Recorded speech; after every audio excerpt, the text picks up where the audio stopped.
Olá pessoal, tudo bem?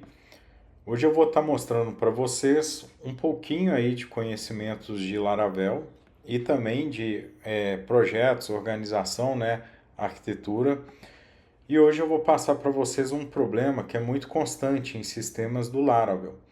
Imagine que você tem um model, certo? E, por exemplo, igual esse schedule.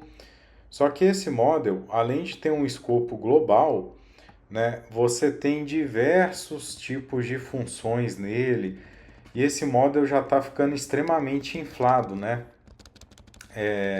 Imagine aí que está chegando a mais de 200 linhas, ou então está batendo aí, sei lá, 500 linhas.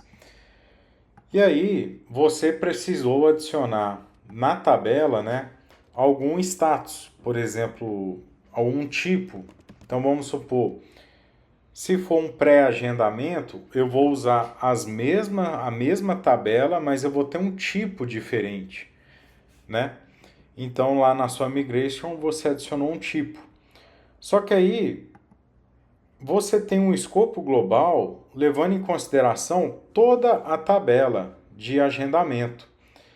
O que você precisaria fazer é, no escopo global, você precisaria colocar uma condicional verificando se o tipo setado seria, por exemplo, o 1, o 0 ou o valor que você deseja, né, para trazer esse escopo.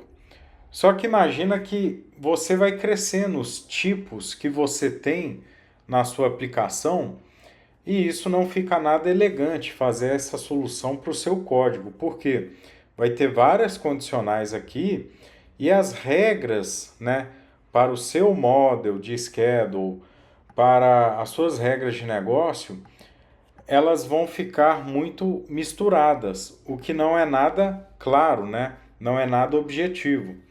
Então, para fazer isso, nós temos várias soluções.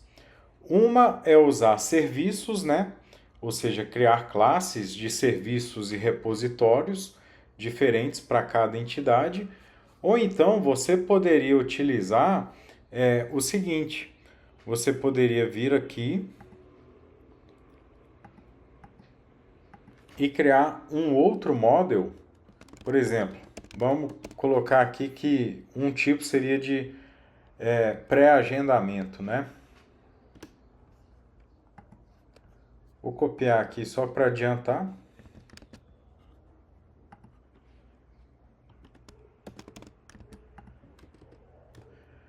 E aí, dentro do model, pessoal, vocês iriam colocar o public table e informar a mesma tabela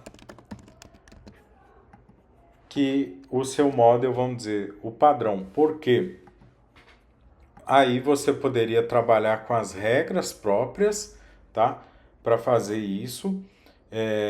Com as regras próprias desse model, eu poderia criar os escopos específicos para ele.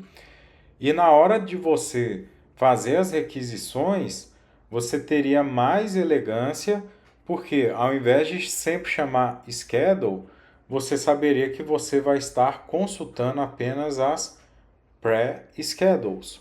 Só que aí, como que você poderia diferenciar uma da outra? Aí, no caso, você poderia adicionar um escopo global, igual tem aqui, né?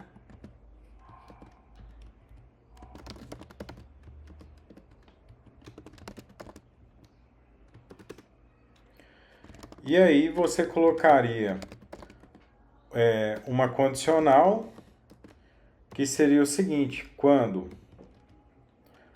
o type foi igual ao valor que você definir. Então, para definir esses valores, outra boa prática que nós temos é usar as constantes, né?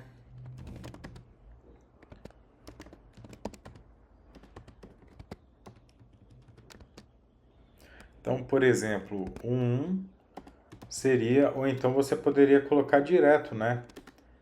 Type, que é igual a 1, ou então você poderia colocar, como eu tinha feito, um array, caso você precise usar isso em algum outro local. Porque aí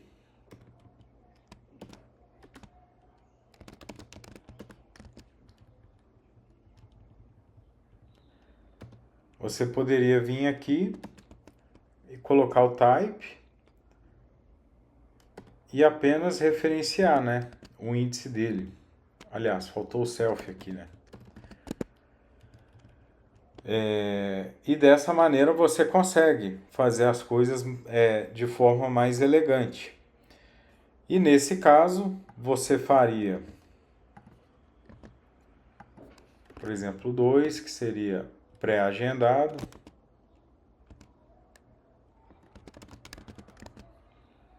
E aí você colocaria o 2. Bom, isso aí resume todo o seu problema, porque quando você for usar repositórios, controllers ou alguma coisa, você vai conseguir separar bem as duas entidades, apesar de ambas estarem utilizando a mesma tabela, entendeu? Quando é interessante fazer isso? Quando você vai usar exatamente os mesmos dados, mas o seu serviço, tudo aquilo relacionado, né? Toda a sua programação é muito extensa para uma entidade. Então é muito interessante você avaliar se seria necessário criar outra tabela para armazenar os mesmos dados, se seria pertinente você colocar uma condicional no mesmo model ou fazer o que eu recomendei aqui, que seria separar os models, porque aí você não corre o risco de, por exemplo, pegar relacionamentos para o mesmo model, sendo que são entidades diferentes usando a mesma tabela. Entendeu? Segue o meu canal aí, deixa o seu like para eu trazer mais dicas para vocês e coloquem as suas dúvidas aí para eu poder ler e também responder vocês. Um abraço, galera!